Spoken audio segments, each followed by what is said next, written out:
डीआईवीडा video के कार्यक्रम मंथन में मैं विकास कपूर आप सबका एक बार फिर से हार्दिक अभिनंदन करता हूं। जैसा कि आप जानते हैं कि हमने पिछली कड़ी में आपको आपके घर में स्थिर लक्ष्मी के वास की उपाय और कथा सुनानी शुरू की थी। हमने सुना था कि महाराज उत्तानपाद के ग्रह कलह, क्लेश और सौतिया डाह से देवी लक्ष्मी ने उनके घर से पलायन कर दिया। और अब आगे क्या हुआ ये सुनते हैं।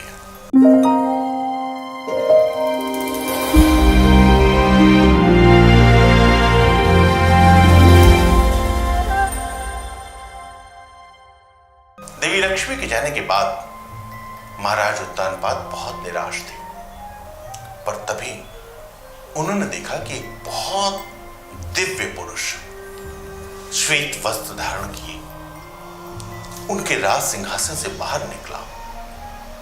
उसके चेहरे पर एक ओज था, सूर्य जैसा तेज था, और वो भी बाहर की तरफ चल दिया। महाराज लपक कर उसके पास गए, हाथ जोड़कर कहा, महानुभाव आप कौन हैं और कहां जा रहे हैं?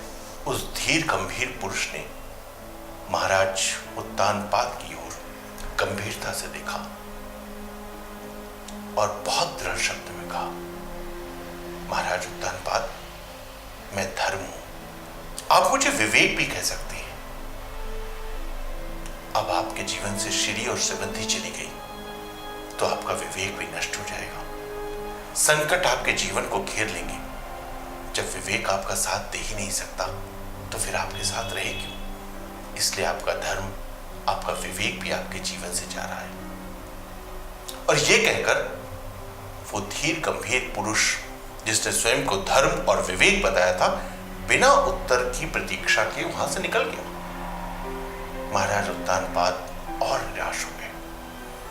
अब कोई उपाय उनको अपने जीवन को बचाने वाला, परिवार को बचाने वाला, सुख शांति देने वाला बसता नहीं दिख रहा था। और तभी एक और श्वेत वस्त्र पहने, श्वेत आभूषण, श्वेत माला, बहुत दिव्य स्त्री उनके राज सिंहासन से निकली और बाहर की तरफ चल दी। महाराज लपक कर उसके पास गए, चरण वंदन कर कहा, देवी आप कौन हैं और कहां जा रही हैं? उस दिव्य स्त्री ने स्निग्ध मुस्कान के साथ कहा, राजन मैं ज्ञान विज्ञान के अधिष्ठात्री सरस्वती हूं। जब तुम्हारा धर्म नष्ट हो गया, विवेक नष्ट हो गया, तो ज्ञान भी काम नहीं आएगा। मैं भी जा रही हूं। और वो स्त्री भी चली गई। महाराज निराश थे, समझ गए थे कि अब मेरे और मेरे परिवार का अंत सुनिश्चित है। पर तभी एक बहुत दृढ़ प्रतिज्ञ, एक बहुत ओजस्वी युवक उनके राज सिंहासन से बाहर निकला और वो भी बाहर की तरफ चल पड़ा।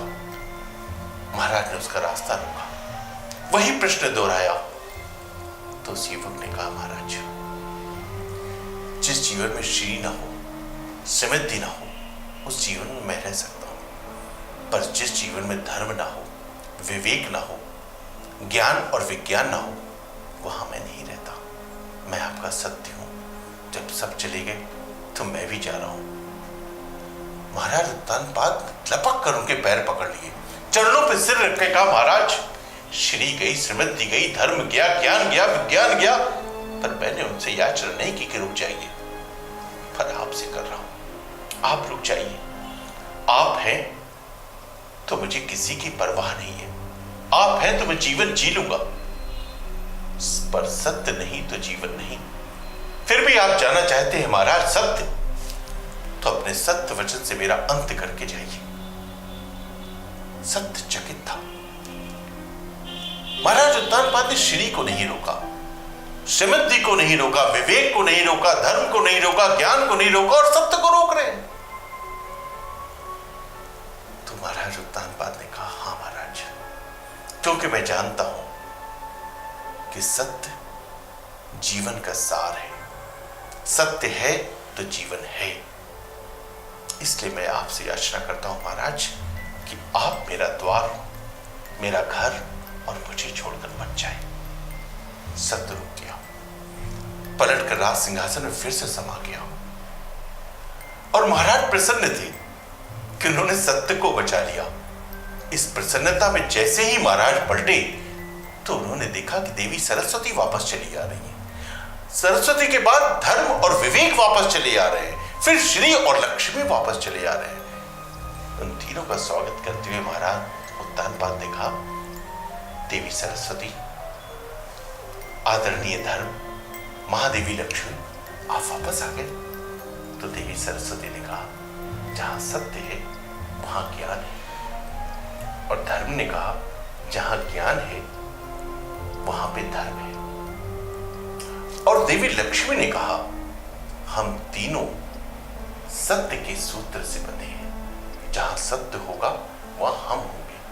और ये तो आप भी जानते हैं कि अंतिम विजय सत्य की ही होती है। तो इस कथा को विराम देने से पहले मैं आपको वो रहस्य बताता हूं, समझ तो आप भी गए होंगे। यदि आप अपने घर में स्थिर लक्ष्मी का वास करना चाहते हैं तो भगवान सत्यनारायण की आराधना कीजिए और सत्य का पालन कीजिए, क्योंकि अंतिम विजय सत्य की ही होती है। यदि आप अपने घर में स्थिर लक्ष्मी का वास करवाना चाहते हैं तो सत्य का पालन कीजिए और सत्य की राह पर चलिए, क्योंकि अंतिम विजय सत्य की ही होती है। तो अब विकास कपूर को आज्ञा दीजिए। और हां, यदि अब तक आपने डियाविडा वीडियो के सब्सक्राइब बटन को ना दबाया हो तो शीघ्र दबा दीजिए, क्योंकि हम फिर मिलेंगे किसी और रहस्य को उजागर करने के लिए, आपके जीवन उपयोगी किसी और ज्ञान को बांटने के लिए। तो अब नमस्कार।